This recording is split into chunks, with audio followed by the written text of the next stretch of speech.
And welcome back, everyone, to the LJL for Blast from the Past with Midnight and Formal. Taking a look at V3 and Burning Core about to go head to head. And Formal, these two teams, one of them has something to prove in that they're not just sitting at the lower end of the bracket at 1 and 3.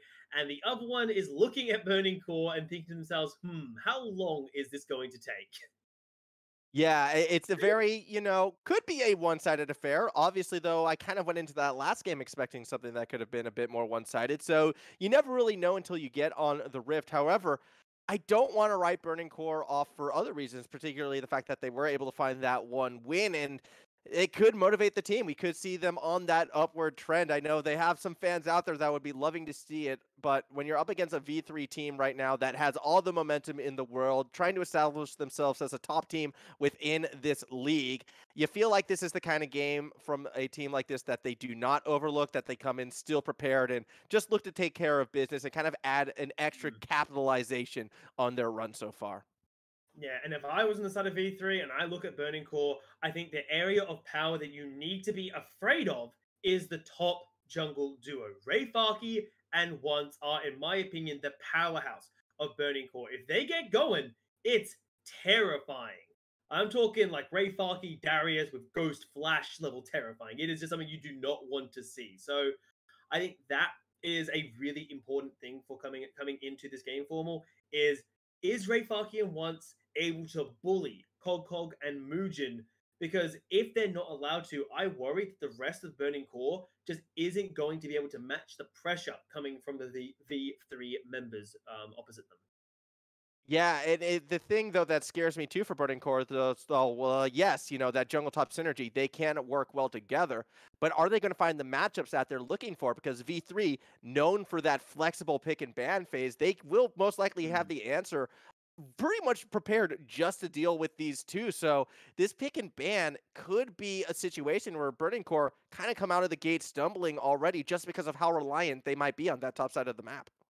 Yeah, well, we'll get getting into that pick and ban very shortly. And I think the other thing to know in terms of those specific champions is the Gwen and the Viego. Both champions at V3 are more than comfortable running, and it champions that can be very difficult for the standard nah answer that we so typically see in the LJL. So I'm hoping that Burning Core either get rid of them, which so far we haven't seen. We've seen the double enchanter ban from them. So maybe they're feeling confident. We know a lot more players are feeling comfortable locking in the Gwen. Maybe Rayfarky has been practicing it without our knowledge. Yeah, I mean, very well could be the case. I mean, we do know how strong these champions can be. Last ban is going to be that Renekton, so we're finally getting away from the interior crocodile alligator. Instead, priority pick as we wait to see what Rayfarky is going to go for, and it's going to be a set. I believe that should be locked in. I hope that gets locked in because I do like set. Thank you. Don't scare me like that now. Not now. So, except for Rayfarky, it's very typical. Now it means that Cog isn't allowed to lock in a tank, but Cog can look at the Viego and say, okay, if you want to take this to a battle of mechanics, I have got no issues matching you blow for blow. I would love this lock in here from the side of Cog, and it is locked in now for B3. A confident top half of the map here, and I must say, not what I was expecting for V3. I didn't think they'd look at Rayfarky and Once and say, you know what? We'll match you power to power. You want an aggressive top laner instead? We'll lock in a Viego. You want an aggressive jungler? We're stealing your damn Lee Sin in the process.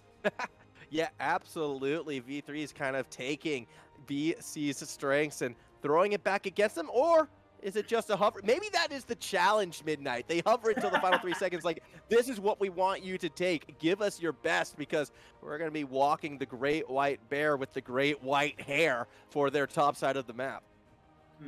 Honestly, I think you can still realistically see Once lock in the Lee Sin if they're feeling confident today. Once is very capable on that champion, but it looks like they will be putting off that until later. The Kalista is going to be locked in here a lot more, I'm going to say, popular recently. And Yuhi, I'm a little alarmed to see on. I think Yuhi should be getting access to stuff like the Ezreal, stuff like the Senna. It's a lot more defensive. It's a lot more comfortable. So I'm very curious to see how they go on the Kalista And there we go. The challenger set, you talked about it. It is going to be once on that Lee Sin. I wonder, is the set, we do know Ray Farkey really strong on that set, but can you flex that almost support down to Proud at this stage with the Kalista? I think that's still very much an option for the Blast Corps at this stage. Supports being the theme right now, as Leona is going to be hover. Do we finally stick with one all the way through? Yes, we do. No more bait and switches. Leona is going to be locked in as a response to that Kalista. I do like the ability to get into a Kalista's face and lock them down, and apparently so too do V3. Yeah, it makes a lot of sense here, and I would love Hollow to pick something relatively aggressive. I'm not talking like Lucian level aggression, but like a Tristana would be quite nice in this bottom lane, because it does make it hard to flex the set down to that bottom half of the map. So we'll see how that one goes. The bans coming through. Galio banned away by Burning Core. I do quite like that. Ace does like to roam a little bit there. So remove these roaming champions is a pretty smart decision here from Burning Core, doing their research. Yeah, as we wait for our last set of bans as well. Kind of curious to see where these teams are going to target. So far, it's kind of been across the board, realistically, from each side. Well, more so from the V3 side. BC has focused quite a lot on that bot lane, and a lot of the supports out of Reyna. As we do see the Gwen get banned away. Again, not really too much of a surprise, considering how strong this champion has already been. Yeah, and again, it kind of puts Ray Farkey in a situation saying, hey, look, buddy, what if you're not going to take the set? What are you going to take? You're not allowed access to the Gwen, and you could be trying to bait in the Ray Farkey Darius, but I'm not sure if that's... I'm not even sure if that's what Ray Farkey wants to play today. We know it's always the option looming in the wings, and I love me a good Darius players. Ace will pick up the Ziggs for themselves, so they're keeping Hollow's AD carry pick a secret, unless this is that damn flex. Ooh, I'm getting excited. I like the idea of the Leona Ziggs into the bot lane. I think that could be fun, although I am leaning more towards that being more of that mid lane lock-in. Ziggs, very good zone controller, very safe artillery mage, so taking it blind, not too surprising. Twisted Fate, though, could be the response, and there is some of that roaming pressure also going to be coming out more from the Blast Corps side. I kind of feel like each team is almost like taking bits and pieces from their opponent's strategy to throw back at them as we wait to see. I'm still so curious, what exactly is Hollow going to be taking? I know we have to still wait one more pick. Yeah, I mean, first of all, I think we figure out this lock-in will obviously tell us where is the set going. Is it going to be in the top lane? Nope. That doesn't tell me, because I don't know. You can still flex Maokai support. You're not allowed to know. Not until we get to the rift that we've learned together, all right? It's a joint experience right now. You can hope that it is going to be Proud on the Maokai, because Ray Farkey is just the more bruiser player. Oh, Cog. Buddy. All right. I know you fall victim to the Gnar train, buddy, but come on. Oh, wait, but then where is Viego? All right, so yeah, it's Hollow Ziggs. Hollow Ziggs. Okay. Fair enough. Fair enough. Yep, no, these are totally comps that you see in your solo queue game. If you don't, you're just clearly playing the wrong game of League of Legends, the wrong style. Ziggs, Leona bot lane. Look, I'm excited for it. Viego's mid. I still think they're better in top or jungle, but that's just me. Who am I to know? Bring back the Maokai support. That I do appreciate. This is going to be a fun game, Ewan. This is going to be a fun game. Yeah, I must say the drafting coming up from both of these teams has a lot of signs of life in it. The Leona and the Ziggs in that bottom lane is very much a threat, saying if you lose control of this bot lane for 5 minutes, Proud, you're in trouble. And I love this identity as a bottom lane against specifically the Burning Core duo, because we know, based on how Yuhi and Proud play, that they are a black hole of pressure.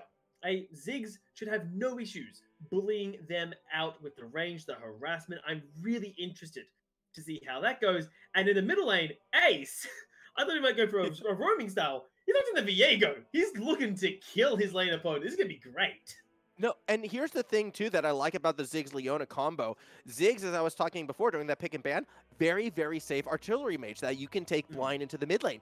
Same thing down bot. I mean, yes, you have to be a little bit worried of the engage coming from Proud, but if Hollow plays it safe, that's going to open up the map for Reyna to actually start roaming as well. And there is a lot of kill pressure that can be established with the Viego-Leona combo or a roaming Volibear and Leona as well. So the ability right now for this red side to actually roam and find kills usually would be very, very high in a large threat. The one thing that they might run into, though, is just the sheer aggression that we should be seeing out of Once on this Lee Sin jungle. Yeah, and I would adore to see Once hard focus a lane. Now, 9 times out of 10, I would say Once hard camp for Ray Falky in the top half of the map here, because against a Ziggs Leona, a gank down there with the Lee Sin might be a bit harder. But middle lane, you have a Twisted Fate, point and click crowd control, and brilliant wave clear. Get some kills onto Ace, allow Garyaru to be able to ult wherever you want on this Twisted Fate, and get some more of that map pressure back. I think that could actually be a very realistic way for Once to bring in his mid laner. Garyaru, we know, has been struggling with team synergy coming into not just this split, but hell, last split. He just didn't really feel like a member of the team. It felt like trying to shove a triangle through a circle on one of those little toy things you had as a child. So I think this could be that opening to let that mid laner really gel with the top half of the map here. Yeah, it's going to be exciting to see. And speaking of gelling with each other, I just want to ask both you and the Twitch chat real quick, something a little bit off topic. Which bot lane synergy do you think has the better portraits? Oh no, we cut away. Dang it. Because I was super curious on that one, because Ziggs had like the whole sun combining with the explosion right there, but then you had like the Shadow Isle backdrop that looked like they mixed. I don't know, both of them looked really synergistic to me. That's just what I thought. I wish we could have stayed on and we could have explored that a little bit more as we're getting ready to jump on Summoner's Rift. I do imagine. Can I be generic here? Can I ask you which team comp you like more? Will you be so kind as to answer me that? That I'll do. And I must say, I do quite like what Burning Core. Oh god, you become the Void. That's terrifying. What has happened here? Australian internet, everybody. Do apologize for that. You know, sometimes drop airs eat our connections. Yeah. So I think out of the two compositions, I do quite like what Burning Core are bringing to the table. The set means that it's good on an aggressive top half of the map. The Lee Sin means that it should be quite active to, as I said, help out that mid lane a lot. And once you've got the game going ahead, you can basically open up the rest of the map for your Kalista Maokai for the setup, and Kalista for carrying yourself in the team fights. I really like the idea of the composition. My problem is it's the team executing the composition.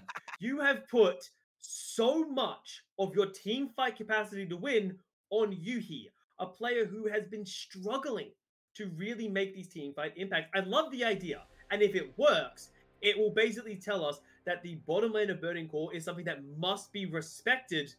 But if it doesn't work, if Yuhi can't perform well on this Kalista, and Rayfaki doesn't receive a lot of attention in the top lane, Burning Core aren't going to have the damage output to match V3, who have damage threat in 4 out of their 5 roles. The thing, though, is like if it doesn't work in this game, where there's a very good chance they're going to be experiencing a lot of this bot lane in sort of either a 2v1 or maybe even a 1v1 Yuhi versus Hollow type situation, considering how much Reyna is most likely going to want to roam, you have to question, when is it going to come together? So strangely enough, as fun as these team comps are, there is a fair bit of pressure for Yuhi into particular, as you highlighted, to perform in this game. So I'm with you. I'm going to be watching this bot lane of the Burning Core very, very closely.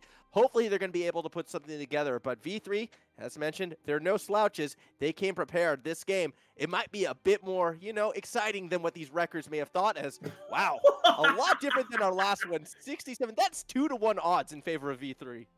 Yeah, the AI is taking a gander and is feeling quite happy with the composition V3 have put together for themselves. I don't really blame the AI for this vote either, as I'm pretty sure most of the casters for the LJL did put V3. I think all of them put V3 to take this game as well. Well, time to start off, see how this game is going. As level power, I love the AI power spikes. This is really random information that pops up. What's going on? That's not what you want to see. Hey, look, you know what? Let's get past 38 minutes. Let's have another 40-minute game. How does that sound to everybody? That's formal. That's seconds. Oh, the AI power spike is I thought that was projection into later in the game when teams are most likely No, to power spike, all right? I that was that's seconds into the game. The AI realized that Yuhi, because Yuhi got hit by a mm. bomb early on, and that's kind of when the AI was, oh boy, things have started. What's the point of knowing power spikes 40 seconds into a game? It could send a message, that because No. if let's say if V3 managed to snowball through the bottom lane, we can say, hey, look, the AI is big braining it, coming through there.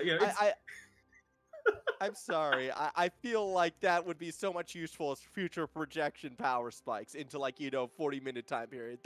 That's what I want to see. I don't care about the first 40 seconds. I want another late game. You know what? This stream's been going for over 6 hours now. Let's see if we can break that 10-hour limit as Ray Farkey and Cog about to go at it right now. Actually, Ray Farkey needs to be careful right here because Mulin's arrived as well. Nowhere for Farkey to go except for back towards the enemy tower, and that's never going to bode well. Kill secured by Cog.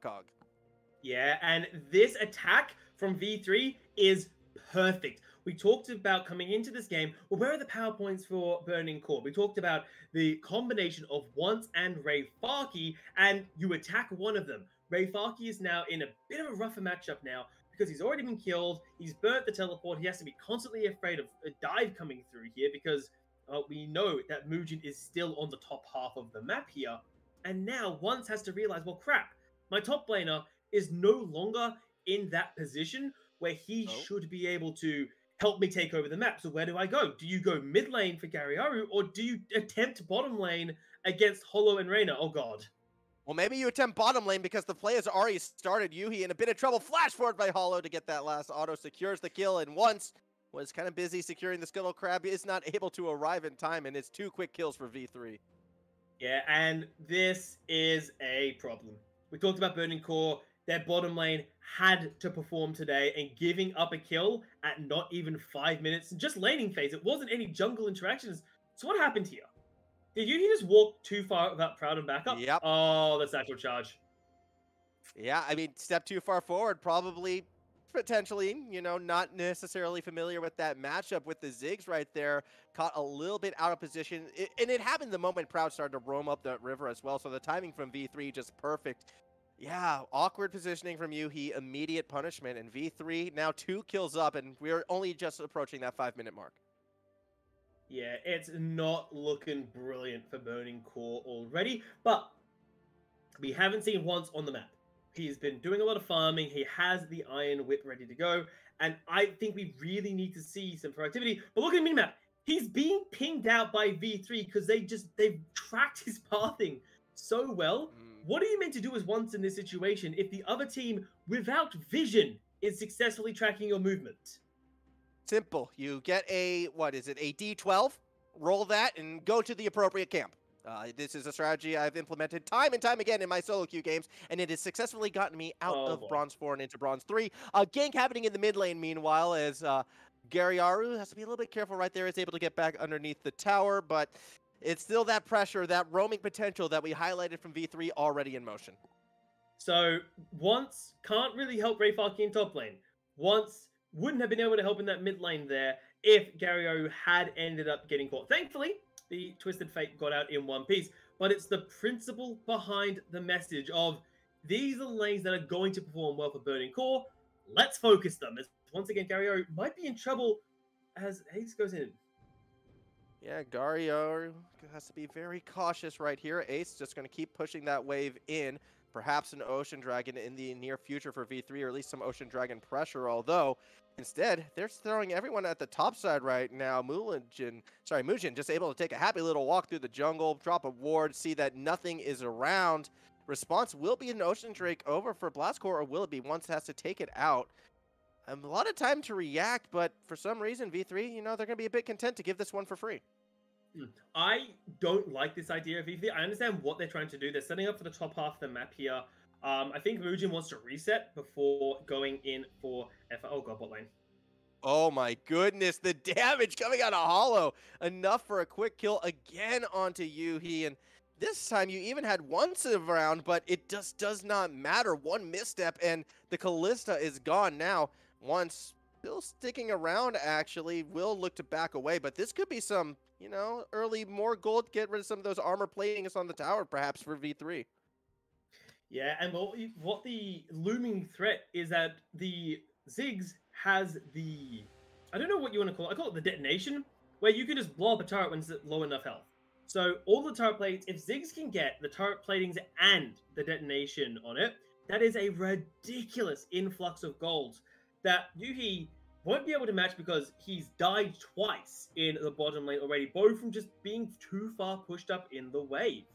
And if it happens a third time, if Yuhi and Proud do not realize that what is happening is they are pushing up to about 2/3 up in the lane, and then they're getting Satchel Charge into Zenith Bladed. If that happens a third time, Burning Core really need to reassess what they're doing in that bottom lane. Hell, to the point where you could even lane swap or just do some roaming, because clearly the laning phase isn't working out. Yeah, it's getting a little bit rough for Burning Core right now, as we do see Rift Herald get started up. Shouldn't be contested this time around. In fact, V3 feeling so confident, they're already perhaps looking for a pick out as Reyna gets spotted by once, although too little too late for the blue side. They won't be able to stop the Herald this time around. V3 take their eye as a prize, look to back away, and now they get to play, where do we want to add more pressure? Do we continue to prioritize that top, or do we look to really slam down that bot lane of BC? I think a good place to look is just continue the bottom lane. You've already got a massive advantage down there thanks to Hollow and Reyna's really good play. And I think just continue the pressure down bot lane. Yuhi, as we stated before, is one of the primary carries for team fights come the late game. Yes, Rayfaki is going to be good, but unless you're running, I believe it's called Mathematical Set, where you just build all of the health and your W one-shots literally everything, which I'm not so sure is a good idea for competitive play. You're just going to be lacking in firepower for the team fights. Don't tease me with a good time and then pull away like that. I want to see this one-shot build, but instead, I guess what we're seeing is a dive. Instead, the Herald does get dropped as Rayfarki trying to find that right positioning. Does look to go in on Cog, but here comes that Shelly charge, and Rayfarki, recognizing the bad situation, will look to back away. Tower does fall. First brick goes over to V3 as an invade from once does get a blue buff back in their favor. Actually going back in on the Gromp, that's a bit risky. Does have the teammate in Proud and able to jump back to safety. As, oh my goodness, yeah. Gariaru actually looking to go in as well. Reyna needs to be a bit cautious right here. The siege continuing up top, though. No more Shelly, but it doesn't matter. That second tower is already almost gone. In fact, Ace even wants to get in on this tower destruction as well. Going to get at least one bit of plating as the Mega Inferno Bomb does scare Yuhi away. Yeah, and V3 getting so much from so little. They had what? They dropped a Rift Herald, they got the turret, they managed to get a charge on the second turret, they got all of the platings after getting the kill onto Rayfarki in the top half of the map, which again meant that Once kind of had to Once has spent more time in V3's bottom side jungle than he has near his top laner. And personally, I think that's not a good call. Rayfarki is one of your biggest points of pressure coming into this. Now, Rayfarki's not able to pressure that because he's 20 CS behind. Your mid lane of Gariaru has made one ultimate play to the bottom half of the map where you didn't have the damage because, you know, you already carry maybe a little bit behind where you'd like them to be. It's confusing play at a Burning Core. It looks like they want to try to put everything into Yuhi, and Rayfarki is the one suffering for it. A reoccurring trend I think we're starting to come across. Let's abandon our top lane, which could be our one saving grace, to put ahead a bottom lane that's struggling a fair bit. I mean, when you look back at that last play, we didn't even see a plating go down as teleports coming through. Both teams actually looking to go towards that bot side. We could be seeing a bit of a scrap right here. BC, they're starting to get that zonage around, dropping those kittenlings in appropriate places to let themselves be aware. V3 looks to escape, but V3, they're not looking to escape. They're looking to walk straight in. Once is going to jump back to safety before resetting themselves. However, you can see that pressure starting to get to this BC side as they have to retreat, at least for now. Yeah, and we did get to see in that gold graph, 1,500 between Rayfarki and Cog. That is massive. That is more than a BF sword level of gold difference between our two top laners here. And all it was two ganks. The first gank to get first blood, and then the Rift Herald drop to make a massive play down there. And what is... Look at that Oh, first boy, what item is buy out of this? Cogcog as we see a crazy engage out of Proud. All right, Hollow's going to be the target, and they are able to get to safety with that Mega Inferno bomb on the tail end of all. Mulin's holding Farky in place as Rihanna actually has to go golden in the front line. A scary situation, but is still able to flash out to safety. Hollow back in the front line as Cogcog goes over the wall, and that opens a doorway to get to Hollow, who will be the first to fall once. Trying to walk through to safety, gets caught out by Ace and jumps to the teammate in order to get out alive, although the boulder from Cogcog is enough to get the kill. Ray Farky could be that next target. Both Yuhi and Ray Farky slowed together as Cogcog comes barreling on through. Ace is able to get that second kill. Gnar doesn't hit anyone as they look to back away. A bit of a chaotic fight still is very heavily in favor of V3. What a fiesta coming through there. V3 forced to back away. Burning Core chase on the back of Once, playing so aggressive, but there is no follow-up once commits here. So take a look at this. So the setup is kind of a bit of a mess. V3 like, oh, we could look for the objective. We could look for some poke. Proud goes in deep for this commit. Gary O immediately comes in. Hollow has nowhere to go. A miracle that they get out alive. Now, Ray Farky is split on the wrong side of the fight. Burning Core kind of want to save Ray Farky. Flashes out to safety. Ace is now on the wrong side. You could disengage. Once it doesn't let that go, though. Commits to the kill. And then makes the miracle escape. Look at this. CC'd up. No help. I flash away. I shield. Like, he almost gets out, but Cog hunts them down. And Burning Core just are unable to match the pressure and aggression. Yuhi gets caught on the retreat there, and so on. So it looked so good for Burning Core, and they could have backed away, but Once, being the aggressive player that they are, decided to go for it again. I know it didn't look good, but I have to respect that level of hustle. I have to respect that.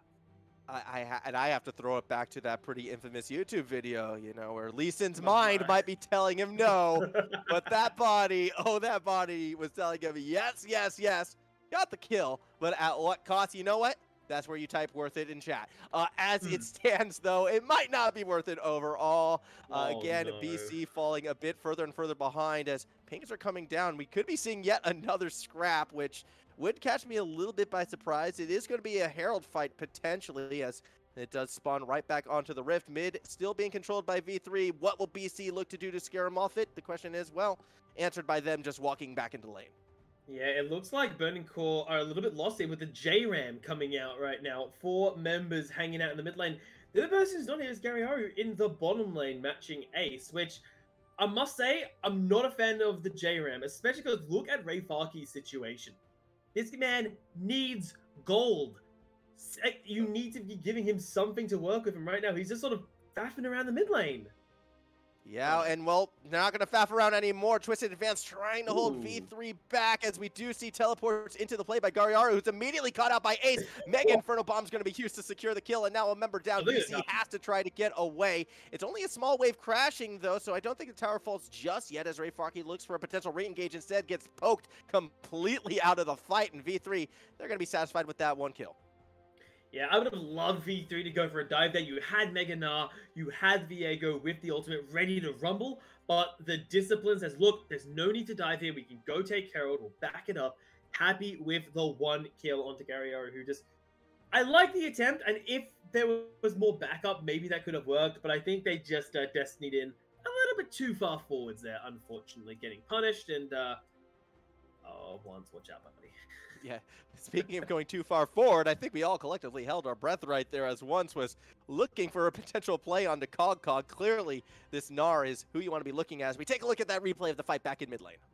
Yeah, so the disengage from Burning Core, beautiful. But this was just too far forwards. They knew the flank was there from Ace, but Gariaru just picked a really bad spot to port through. And then V3 could have looked for more there, but again, discipline said, look, just grab the Herald, see what we can do with this one. And I think this Herald then should be used to crack the middle lane. You've got Herald, it's one of the last ones up. You might as well go for it. So you getting bounced around again by Hollow. Yeah, so that could mean more J-Ram in our future. And I'm sure, you know, Burning Core are going to be super excited to play a bit more of that right now. In particular, you know, Ray Farky's just thinking, yes, more experience in gold, not for me, if that is the case. Or you give up the mid tower. Either way, for the Burning Core, they're going to have to make some decisions and make them soon as, well, Ace, well, it's going to be able to spot out Proud kind of coming up that way before returning to clearing out some camps. Cog continuing to pressure that top side as well. These are a bit of a struggle street right now for the Burning Core, although we did see the Hawks just recently kind of put on one of these heroic stands with all the odds stacked against them. Perhaps the Burning Core can challenge the Inner Hawk and look to hold out against this V3 onslaught. Well, they haven't got the options to do so. The Proactivity or the Twisted Fate, the Maokai, as well as the Set do give them the options if they are feeling confident, but the mechanical requirements are pretty high. Of course, the Maokai is just, yes, you can point and click, but for the Lee Sin and the Set to have that kind of impact, they are really going to have to play it really, really well, and they would do instead decide to back away once. He's on the flank on a Lee Sin. I get really excited when I see this because there is every possibility of an insect, but you've got to land your Q on the priority target. It looks like they're going for it.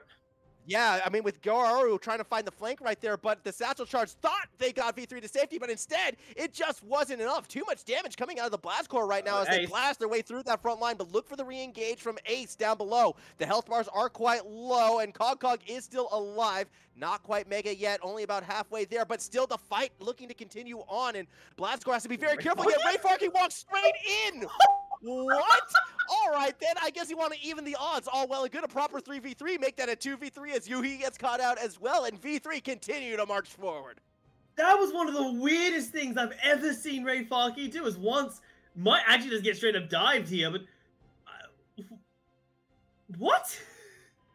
I need to see a replay of that. Like, surely there was something we missed in that play, because Ray Farkey just decides to commit to hell in a handbasket. You know what? Set's mode of engage is walking towards the enemy. He was looking to do just that. Teleport from Garyaru might be a little bit too late. Although with that second teleport from Ray Farkey, it's going to catch Muchin and Ace out. Big bomb, though, actually gets the kill onto once instead, and now Ray Farkey is going to need to run for their life as Garyaru may have been caught out in the Dragon Pit. Nowhere to go, but down, 6 feet down, in fact, as the kill is secured by Ace. Ray Farkey trying to find something in a bad situation, does get a bit of health from the Haymaker, but it won't be enough when a building crashes on your head. Another kill picked up by V3, who are now up 12-4 in the kill count. Burning Core have started to lose their mind here. There was no need to commit so hard for a play here. Okay, so this first play, we took like Garyaru once again with the Destiny that to me makes no sense. But look at once here. Beautiful kick, beautiful follow-up. Hollow not allowed to play the game. And with Hollow dead, we're realizing that there isn't a ton of damage on B3. Ace finally joins in for the flank here. But Ray Farkey, this is the play that we need. So what was the idea here? Okay, there wasn't one. There wasn't a plan. He just gets misclick, ping, misclick, lag. I don't know. That was one of the strangest things I've ever seen. Yeah, and now Burning Core, they realize, crap, we're behind. So they double TP for a dragon they cannot actually secure here in a situation that they pile into. They lose their jungler immediately, and it's just, it feels like Burning Core are saying to themselves, surely it can't go as bad as the last fight went. And unfortunately, with that kind of mentality, the answer is yes. The fight could always go worse for you, and it just is. Yeah, it's been rough out there, but you know what the solution is? More JRAM. What's more JRAM? More JRAM. I mean, that's why we're back in the mid lane looking for another flank, right? Ray Farkey down below. You got once up above, who was spotted out. Perhaps, you know, the Burning Core is thinking we can try it again. Let's just keep running it back. Eventually, it will go our way. Well, not going to be given the opportunity to. I mean, Ray Farkey was sort of spotted out on that ward right there, so Cog going to be aware that that's right, Set's back in play. But with that goal differential between these two top laners and realistically over the game overall, I think V3 is sitting in quite a fine spot right now. 7,000 gold is a pretty rough situation to find yourself in if you're Burning Core here, because what you needed was pressure from Ray Farkey, which was denied from the start of the game. It's on Cog. Destiny gold card. Yep, they get that stun, but Cog's about to go mega. That's a showstopper, but it's not going to be enough. They're going to go ahead and throw them back with the Nard, try to flash to safety, but it's a slow crawl for this giant beast, and eventually they will go down. That is Ray Farkey getting the kill at the expense of once in this situation, though, with the Mega Inferno Bomb securing that kill, and now looking up towards Baron. V3, at the very least, is just going to get more vision around that pit, if not the Purple Worm itself. What was once doing that far forwards of no back? Oh my! No, you can't. He just walked around. You can't do that. That's not allowed. You are not allowed to so blatantly walk behind your opponents like that. Fortunately, Blastcore do get themselves out safely, but it comes at the expense of Proud as well as Yuhi's ultimate. And now the Baron can be looked at legitimately for V3. That was like cue the clown music just then. Proud and Yuhi get out in a situation that they have no right to get out alive from. I'm still in awe that actually I just witnessed that in this match here. As V3 look for that Baron, they will start it up. 22 minutes 30 on the clock here, significantly ahead of their opponents, about 8,000 gold give or take. As Burning Core, they do know that this is happening, but will they have the firepower to stop it? I mean, in theory, it's going to be a struggle, but you never know unless you try. Let's take that blasting cone over the wall and straight into Reyna's stun. Big bomb gets rid of Gariaru as well as ones who are no longer in this fight, and the run down has begun. People falling left, right, and center. It is going to be, Proud left standing for a brief moment until Ace picks up yet another kill. A complete wash. 3 more for V3 as now they can get Baron uninhibited just to themselves. Some intimate time with the big purple worm. You know it's not good when your Twisted Fate ults away from the team fight. Just because of how bad it's... Like, Gary realized immediately that V3 were just going to run over his team after once fell. He's like, nope, I'm out of here. I ain't going to die for this cause. Which I actually think is the right decision. You're not winning that team fight there. You've already lost a member. I mean, look, we see champions ultimate away from fights all the time. Well, why is Twisted Fate not allowed? Okay, why not? Realize your destiny is in another castle and just go find that other princess instead. Happens to be on the bot side of the rift. As we watch the stream play again. Burning Core commit to a fight without Ray Farkey. A beautiful setup there, destroys once. Mega Inferno bomb, the Leona crowd control, and after that, Burning Core, they're just done. They are outnumbered. They lost their jungler immediately. There's nothing they could do, and killing Proud is merely a formality at this point. Were they committing to a fight, though? It just looks like they were trying to reposition. Like, the engage came from V3, spotting 4 members of Burning Core just sort of blasting over the wall and walking up, right? Like, and 0 damage from once or Ray Farkey really says it all about how strong the engage was from the V3 side. The highest damage is from Proud, the support Maokai.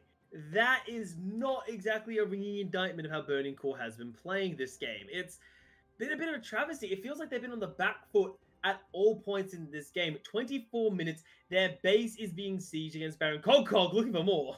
Oh, yeah, we're not done yet. Cog just trying to throw Proud, the damage dealer, back into the V3 side. That's right, you heard me right. Still, Ray Farkey in that front line is able to hold off for a while. Health bar's quite low on the V3 side. Need to be a bit cautious right here. That inhibitor is looking juicy, but is it bait? Well, Gariaru was the bait this time. Does go down, and now, with 1 member out, once goes for the miracle play, is able to find Reyna before falling themselves. Unfortunately, that's the support. That's a Leona. That's not going to stop a siege, at least not for now. Inhibitor does fall as Ray Farkey is going to look for another re-engage. Those health bars also so low, but it's Ace sitting on full health that you need to be cautious of, as well as Moulin, who's just jumping straight into that back line, flashes out, deciding the better of that. Siege continuing, though, with those Baron-empowered cannon minions. 1 tower's gone. Yuhi back in the fray, but it's just looking to do damage control as Cog stands right front and center. Goes Mega again, straight after Yuhi, knocks him into the Nexus itself, and down goes the Kalista once more. Ray Farkey in desperation can't make anything happen, and V3 finds another victory. They're 4-1 on the year. Yeah, V3 looking at Burning Core and deciding, nope, get the hell out of our way. A amazing performance coming in from this team here. And I must say, what impressed me the most is how V3 dismantled Burning Core's openings for the game here. They, for example, at the start of the game, Ray Farkey, someone who we knew would be able to have a lot of impact, got first ganked, got first herald dropped to them, lost the first turret, all of the turret platings. Because at that point, coming back after that amount of bullying is arguably impossible. Like, you've cut off the top laner, then Gariaru got visited a couple times in mid, and once realized, well, my top lane is not allowed to play League of Legends. My mid laner isn't really able to do much because of the hard ganking. I can't gank my bot lane because it's against a Ziggs Leona. Once didn't exist for the first 15 minutes of the game because of the way V3 played. Yeah, and unfortunately, for once, playing Lee Sin, those first 15 minutes are tend to be the most critical 15 minutes into how successful you're going to be. And when you compile that all together, well, you get an under 25-minute game like we just saw. I mean, V3, they took everything and then some that was given to them in that series. And Hmm. it was a really impressive performance, I do feel like. In particular, that Hollow Reyna bot lane, I mean, they didn't really even need the jungle support. They were winning lane 2v2, then 2v3. They didn't allow Yuhi, who was supposed to be this big win condition, anything in this matchup. Yeah, the Callista just kept getting caught out time and time again, even with the cleanse, which is meant to be the answer, the defensive solution to the problem. It just was not enough for Yuki to play safe, constantly getting caught up, pushed up in the laning phase, and Proud was stuck in a really awkward situation where if he stays in lane and tries to support Yuhi, Yuhi's going to die because Yuhi gets caught out by something, gets CC'd up, and Maokai just isn't able to do anything there. But if if Proud goes for some roaming, he's left in a 1v2 lane, which you cannot do with a Callista against the likes of that. So what do you do as Proud? You're stuck in a situation where if you roam, you're screwed. And if you don't roam, you're also screwed. It's a really impossible situation to be in when you, as that Maokai, need to be making plays with once Lee Sin to get something to survive the mid game and that early game, which they didn't survive it. And well, we saw what happened in 25 minutes, didn't we, Formal? Yeah, it wasn't pretty. It wasn't pretty. There were times where I do wish that Benny Hill music was playing, and I think we could possibly take a compilation of some of the best moments of that game and actually run the entirety of that song. However, I think I'm going to need some time to like compress this one and take it all in, to be quite frank. Yeah, well, we'll give you that time, but Formal, as there will be a little bit of a break, guys, after our V3 and Burning Core matchup. But do not worry, there are, I believe, what is it? One, two, three more games. I can do maths on stream, don't worry. There are at least three more games waiting in the wings for you guys, so do not go anywhere. And the LJLOU will be seeing you